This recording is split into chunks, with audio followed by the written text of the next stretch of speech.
To be or not to be? I always thought that was the question. But the question really is apparently, why solve the puzzle when GPT can solve it for me? All right.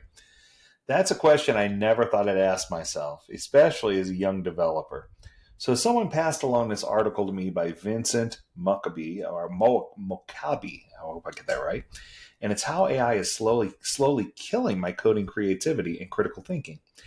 And I thought to myself, where's he taking this? So let's see where he's going because I think this is interesting. He says, I started coding because I loved creating things from scratch. I enjoyed the frustrations of debugging, the thrill of getting something right after failing 10 times, and the weird pride that came from staring at a screen for a few hours to make a simple animation work.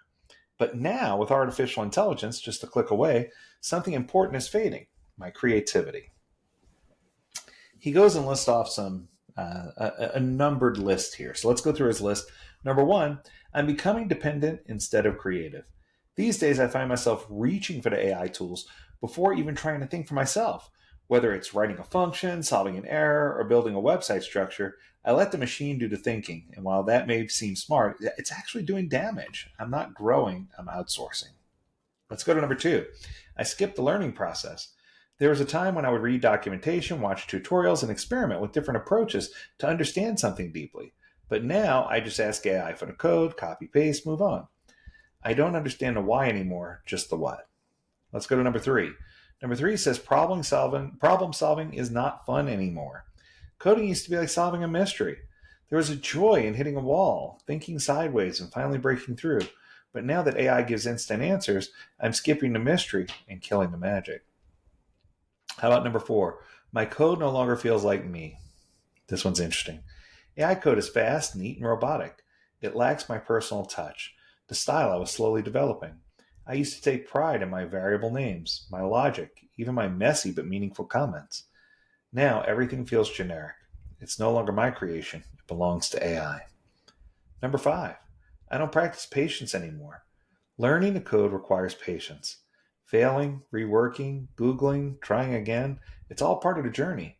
But with AI giving ready made answers, I don't have to wait or struggle. And that's just dangerous. Without patience, I just don't grow. How about number six? I care more about finishing than exploring.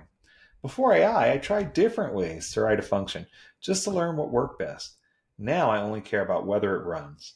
AI has made me prioritize speed over skill. And that's not the kind of developer I want to be. Let's go to number seven, from creator to consumer. Every time I let AI code for me, I feel like I'm becoming more of a user than a builder. And that shift is scary. If I lose a builder's mindset now, why ever get it back? Number eight, I'm losing my critical thinking ability. AI provides solutions but not reasoning. And when I accept those solutions blindly, I miss out on the most important part of learning, asking why. I don't question, I just copy. And that's how thinkers are made. Number nine, debugging is a lost art. When something breaks, I don't fix it anymore. I just regenerate it. But the best coders are the ones who know how to debug line by line, patiently tracking down the issue. That's a skill AI is slowly erasing from my hands and the hands of many others. And then number 10, am I really learning or just making better prompts? This is the hardest question to ask myself. Every time I use AI to solve something I should have tried myself, I wonder, am I becoming a real developer or just learning how to talk to an algorithm?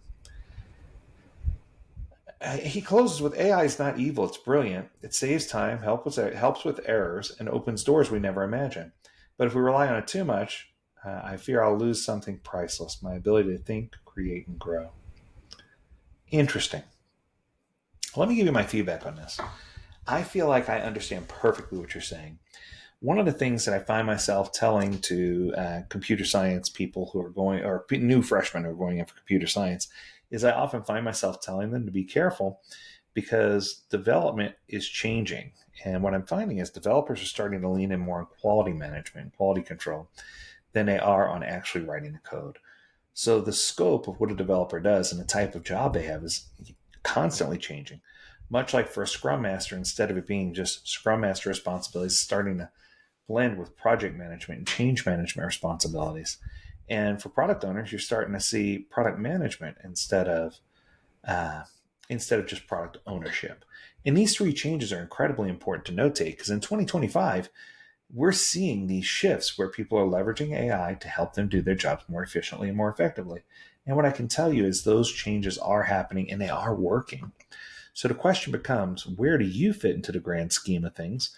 Are you still going to be able to do your job in its current capacity? Or is your job going to be reinvented to be something new? I'm going to close with a thought that I had when I was teaching a whole workshop on AI. And somebody contacted me from the audience and they said they were scared. They felt like AI was coming for their job. And my response back was, quote, AI is not coming for your job, but somebody who knows AI better than you do is. And what I mean by that is it's important for you to latch on to something that you know and run with it the best you can, but don't be intimidated or scared of AI. You need to treat AI like it's your friend, because if you treat AI like it's your friend, you're going to learn a lot from it.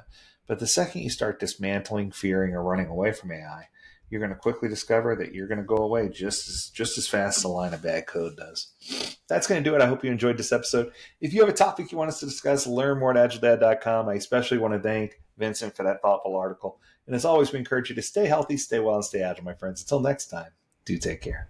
Bye now.